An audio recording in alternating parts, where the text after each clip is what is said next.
Hello बच्चों, आज हम लोग डाइसेक्राइड के विभिन्न प्रकारों की चर्चा करेंगे। 12th क्लास में जो मुख्य रूप से 3 डाइसेक्राइड की चर्चाएं हैं, उनमें माल्टोज, लैक्टोज और सुक्रोज ये महत्वपूर्ण है।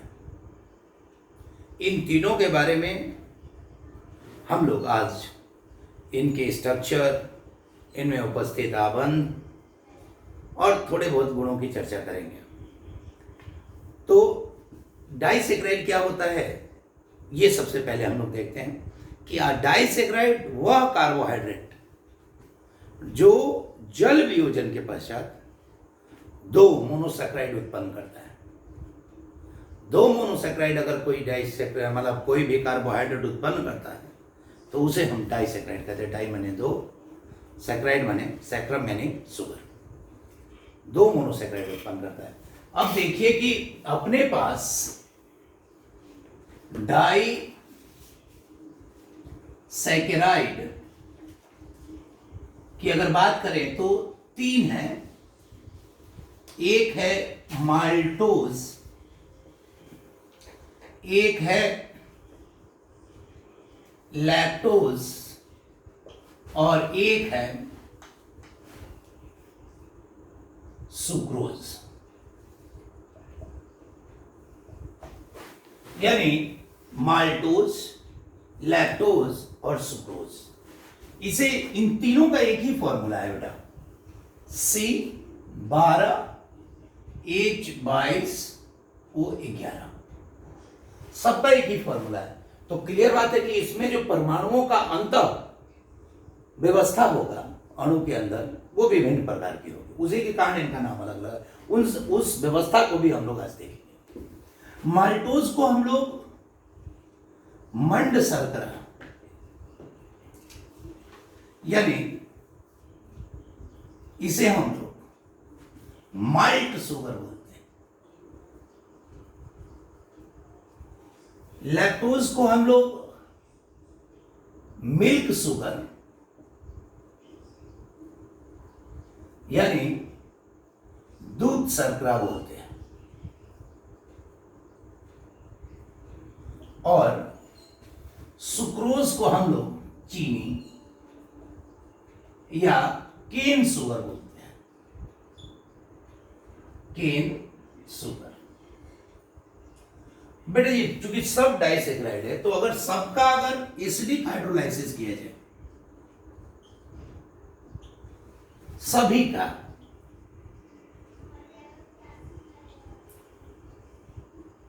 तो सभी जो हाइड्रोलाइज हो गए 2 मोनोसैकराइड देंगे। सभी का 2 मोनोसैकराइड, जैसे C6H12O6, C6H12O6, ये भी देगा C6H12O6, C6H12O6, ये भी देगा C6H12O6 और C6H12O6। अभी तक जो हम लोग पढ़ते थे, तो हम कहेंगे कि ये ग्लूकोज है, ये ग्लूकोज है, ये भी ग्लूकोज है, ये आपका एक है गा लैक्टोज, गा लैक्टोज और एक ग्लूकोज है। और ये जो है एक ग्लूकोज है और एक फ्रुक्टोज है। ये देखिए, ये तब तक था जब तक हम लोग बेसिक क्लासेस पढ़ रहे थे। आज की डेट में अगर हम जानते हैं कि इसका असली रूप क्या होगा, ये जो है अल्फा डी ग्लूकोज है, इसका एक्चुअल नाम होगा अल्फा डी ग्लूकोज। दोनों, ये और ये दोनों अल्फा डी ग्लूकोज।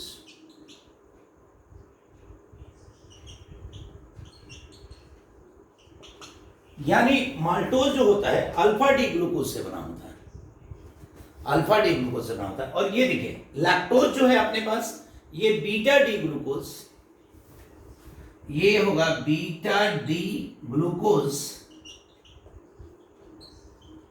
और बीटा डी गालेक्टोज, ये इनसे बड़ा होगा। और ये जो होगा अल्फा डी ग्लूकोज से बनेगा और बीटा डी फ्रुक्टोज से बनेगा। ये वहां से होंगे अल्फा डी ग्लूकोज, जबकि ये होंगे बीटा डी फ्रुक्टोज। तो अब आपको समझ में आ गया होगा कि पहले तो हम लोग सामान्य रूप से बोल देते थे कि ग्लूकोज ग्लूकोज है, नहीं, अब आपको बताना पड़ेगा कि अल्फा है कि बीटा है। तो इस तरह से इसका है। तो अब इसमें केवल 3 चीजों का आपको ध्यान रखना है। पहली बात कि इसमें लिंकेज कौन सा होता है, इस ग्लूकोज का कौन सा कार्बन इस ग्लूकोज के किस कार्बन से जुड़ा होता है, नंबर 1। ये रिड्यूसिंग है कि नॉन रिड्यूसिंग है, नंबर 2। और इसकी स्ट्रक्चर तो बहुत रेयरली आता है, लेकिन एनसीईआरटी में दिया है, उसको ड्रॉ करके प्रैक्टिस करनी चाहिए आपने। तो मैं तीनों का स्ट्रक्चर ड्रॉ करूंगा और उससे जुड़े हुए आपको तो वैसे पता ही है कि ये और ये दोनों अपचाई शर्करा है। क्या है? अपचाई शर्करा। और ये क्या है? ये अनपचाई शर्करा है।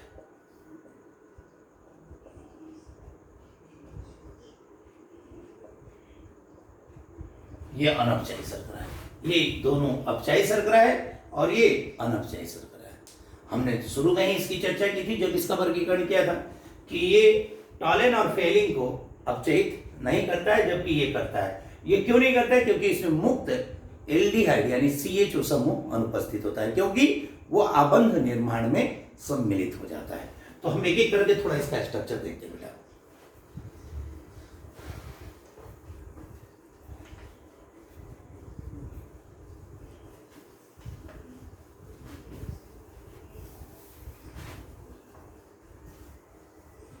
देखिए बेटा, सबसे पहले हम माल्टोज की बात करेंगे। देखिए, माल्टोज अल्फा डी ग्लूकोज का है, तो ग्लूकोपाइरेनोज के रूप में इसको रिप्रेजेंट करेंगे। तो ये अल्फा डी ग्लूकोज का डायग्राम बना लेते हैं। ये आपका अल्फा डी ग्लूकोज है।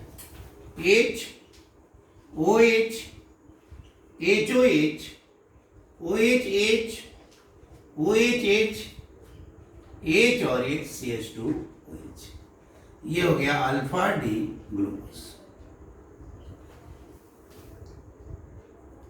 प्लस तो होता ही नहीं ग्लूकोज, आपकी मर्जी लिख सकते हैं। और जब ये दूसरा, ये एक और ग्लूकोज ले लीजिए, ये आपका यूं। अब ये देखिए, ये बेटा CH2OH, 1 2 3 4, ये 5 और ये 6, 1 2 3 4 5 और ये 6। ठीक है बेटा? वैसे ही HOH HOH HOH HOH और ये H। अब ये देखिए, यहां से ये OH और ये इधर का एक H जब रिएक्ट करेंगे तो ये क्या करेगा? जल बन के बाहर निकल जाएगा। निकल गया। तो बचा क्या? तो बचा आपका सीधे ये संरचना, जिसमें यहां पे एक O बच गया, ये वाला O। ये जो लिंक है ना, इसी लिंक को बेटा जी हम लोग ग्लाइकोसिडिक बॉन्ड मानते हैं। एक तरह से ये ईथर वाला बॉन्ड होता है। ये देखिए, तो 1 2 3 4 और 1 2 3 4 ये 5। तो ये देखिए C1C4, इसमें कौन सा आबंध होगा बेटा? C1C4 ग्लाइकोसिडिक आबंध होता है। ग्लाइकोसिडिक आबंध होता है। ये अपचाई शर्करा है, अपचाई शर्करा, ये अपचाई शर्करा है ना। और ये कुल मिला के चूंकि दोनों देखिए प्लस प्लस ही है, तो ये दक्षिण ध्रुवण करता है, यानी डी है वो भी डी है, तो डी रोटेटरी कंपाउंड है, उसके बारे में चर्चा मतलब एकदम अल्टीमेट है कि ये भी डी मतलब ये दक्षिण ध्रुवण यानी प्लस ध्रुवण करता है। तो ये आपका, इसको भर लीजिए, H H H O H O H H H O H CH2OH और ये CH2OH H OHH HOH और HOH, ये माल्टोज का है। सारे अनाजों में ये पाया जाता है, सबसे ज़्यादा बार्ली में इसकी उपस्थिति अच्छी होती है। तो ये आपका माल्टोज का स्ट्रक्चर है। अच्छा, ये अल्फा डी ग्लूकोज है, ग्लूकोज दोनों, ये भी अल्फा डी ग्लूकोज, ये भी अल्फा डी ग्लूकोज, यानी माल्टोज में 2 इकाई अल्फा डी प्लस ग्लूकोज होता है, या अल्फा डी ग्लूकोज भी कर सकते हैं, ग्लूकोज प्लस ही होता है, इस बात को ध्यान रखना है बेटा। अब देखिए जरा सा गालेक्टोज, गालेक्टोज जो होता है, अब मैं मतलब ये जो है आपका लैक्टोज, हम लोग दूसरा पढ़ रहे हैं, लैक्टोज, लैक्टोज। अब देखिए लैक्टोज में 2 इकाइयां मिलती हैं, बीटा डी ग्लूकोज और बीटा डी गालेक्टोज, या बीटा डी गालेक्टोज और एवं बीटा डी ग्लूकोज।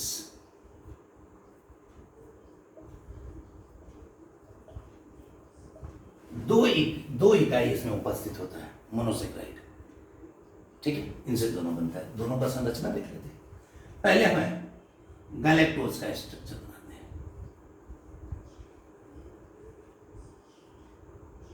अब चूंकि बीटा है तो थोड़ा स्टेबिलिटी लेंगे हम लोग। ये देखिए OH H H OH OH H। अब यहां पे देखिए बेटा, यहां पे भी OH आपका ऊपर ही रहेगा, ये आपका OH, ये H, ये H और ये CH2OH, ये है बेटा जी गैलेक्टोज। ये वाला डिफरेंस है बस, देख रहे हैं 1 2 3 4 5 और ये 6, ये गैलेक्टोज है, बीटा डी गैलेक्टोज। अब देखिए अगर बीटा डी ग्लूकोज की बात करें तो कर लीजिए, ये देखिए ये आपका OH H HOH OH OH H CH2OH।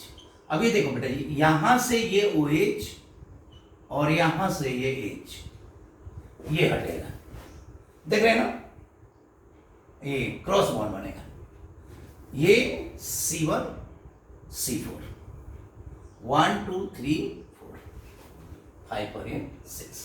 तो बना क्या, यहां से देखिए, जैसे ही आप इसको हाइड्रोलाइज मतलब जल वियोजन करेंगे तो ये क्या हो जाएगा, जल वियोजन यहाँ से मतलब यहाँ से हाइड्रोलाइसिस हुआ तो पानी निकलेगा रिएक्शन में, और यहाँ से अब ये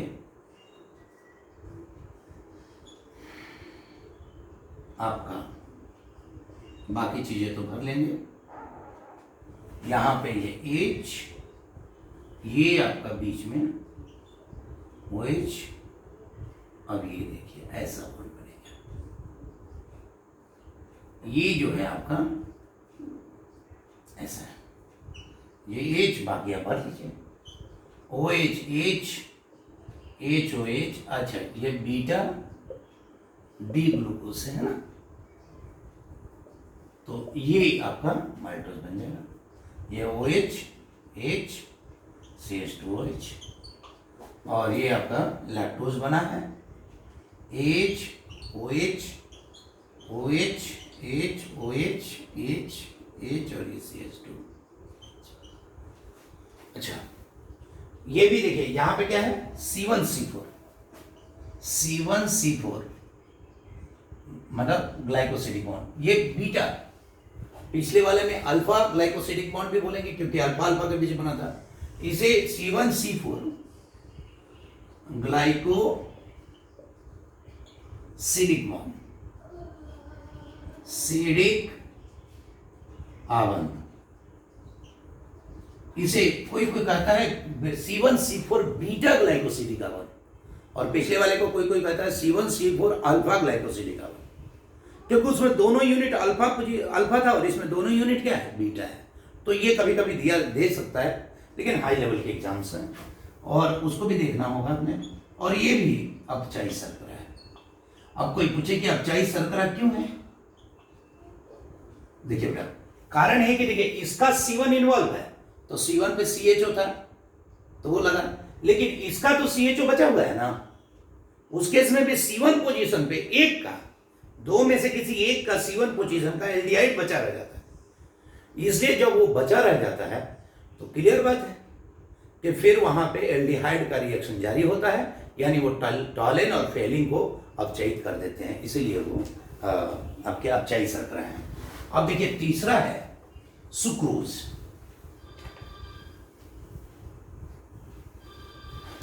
सुक्रोज क्या होता है कि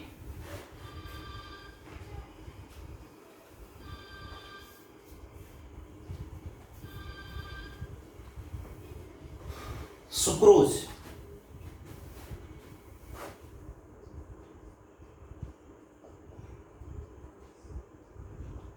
सुक्रोज,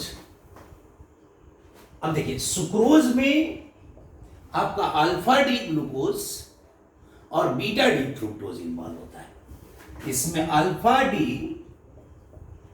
ग्लूकोज और बीटा डी फ्रुक्टोज होता है। अब ये देखिए, अब अल्फा डी ग्लूकोज का मतलब क्लियर है कि आबंध देखेंगे हम लोग। ये देखिए बेटा अल्फा का, अल्फा में HOH HOH OHH OHH और H और CH2OH, और बीटा डी फ्रुक्टोज। फ्रुक्टोज तो आपको पता ही है, फ्रुक्टोफुनेरोज, फुरान से मिलता जुलता संरचना ऐसा। अब ये आपका बीटा डी फ्रुक्टोज है। तो यहां पे H CH2OH, ये लिखने के बाद आपने लिखना है OH H H OH, और फिर बेटा जी यहां CH2OH देखिए, और ये CH2OH और ये OH। अब देखिए बेटा ये C1 पोजीशन होगा, C1 C2 पोजीशन, ये C1 2 3 4 5 6 1 2 3 4 5 और ये 6। तो यहां पे जो हटता है बेटा जी, ये देखिए यहां अगर हम करेंगे तो यहां से H2O निकलेगा बेटा, तो इधर से भी फंक्शनल ग्रुप निकल जाता है और इधर से भी फंक्शनल ग्रुप निकल जाता है। तो जो एल्डिहाइड C2 पोजीशन पे कीटोन था, C2 पोजीशन पे क्या था फ्रुक्टोज में कीटोन था, और C1 पोजीशन पे क्या था एल्डिहाइड था, तो उसका एल्डिहाइड भी निकल गया, इसका कीटोन भी निकल गया, तो कोई बचा ही नहीं कि जो टॉलेन और फेलिन को अपचयित करे। इसीलिए अनअपचयी शर्करा है, क्योंकि इसका जो फंक्शनल ग्रुप है वो क्या मिलके बना लिया ग्लाइकोसिडिक बॉन्ड। अब ये देखिए क्या बना लिया, ये आपका ग्लाइकोसिडिक आबंध बना लिया। आप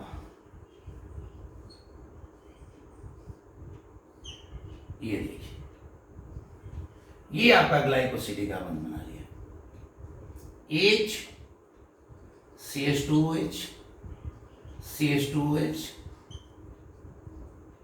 OH और H, H और ये OH, ये H, ये H OH, OH H और ये H OH और ये CH2OH।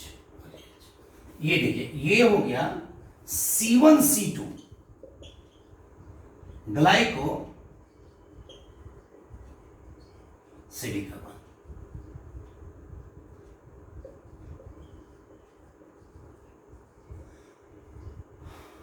है और ये अनपचायी शर्करा है,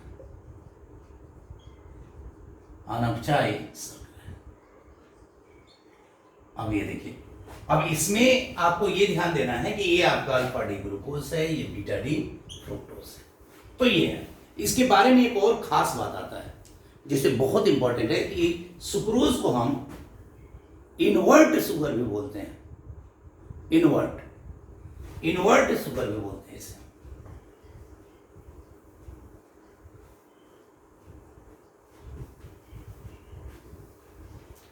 सुक्रोज क्या करता है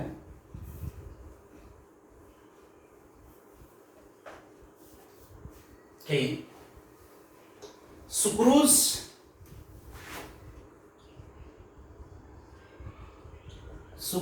को इनवर्ट शुगर भी बोलते हैं।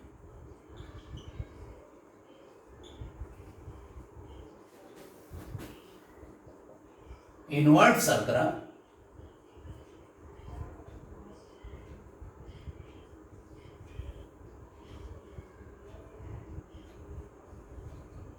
शुगर भी कहते हैं। अब ये देखिए, सुक्रोज को इनवर्ट शर्करा क्यों कहते हैं? देखिए, तो सुक्रोज का जो होता है C12H22O11, अगर ये सुक्रोज है तो यह एक डी यानी दक्षिण ध्रुवण यौगिक, दक्षिण ध्रुवण यौगिक है।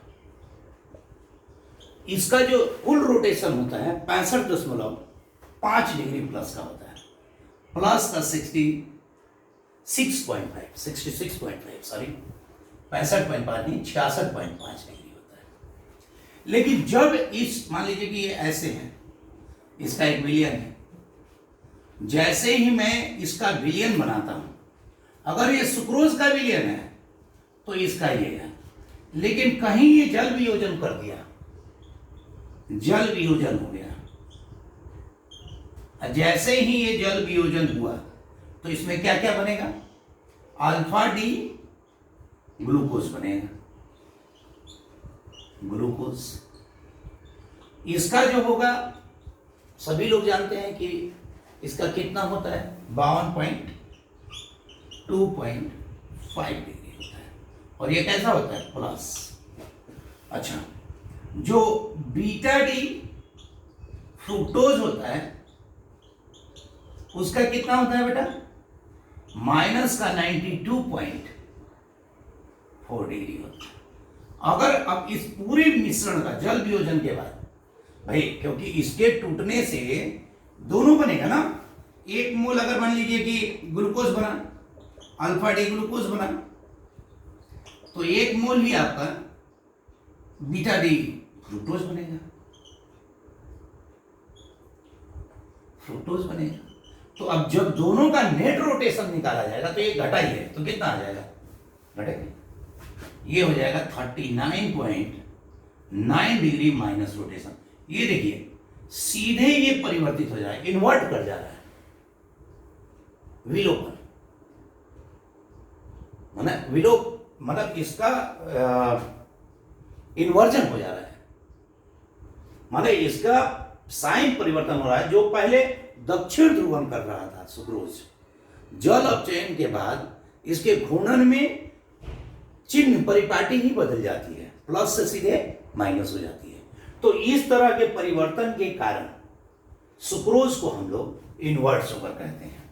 माने हम लिख सकते हैं कि सुक्रोज जल वियोजन या अपघटन के पश्चात अपने ध्रुवण की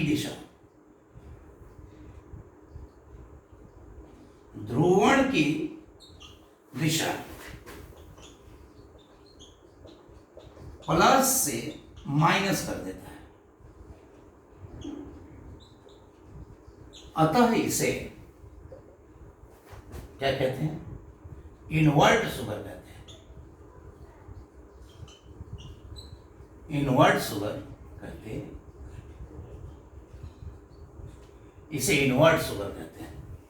तो ये बात होती है। तो देखिए, सुक्रोज कई मायनों में बड़े इंपॉर्टेंट हो गए। सुक्रोज का पहली बात है कि ये अनअपचायी है, बाकी अपचायी है। बाकी में C1 C4 में लिंकेज है, इसमें C1 C2 लिंकेज है। बाकी या तो अल्फा का है या तो बीटा का है, इसमें एक अल्फा और एक बीटा है।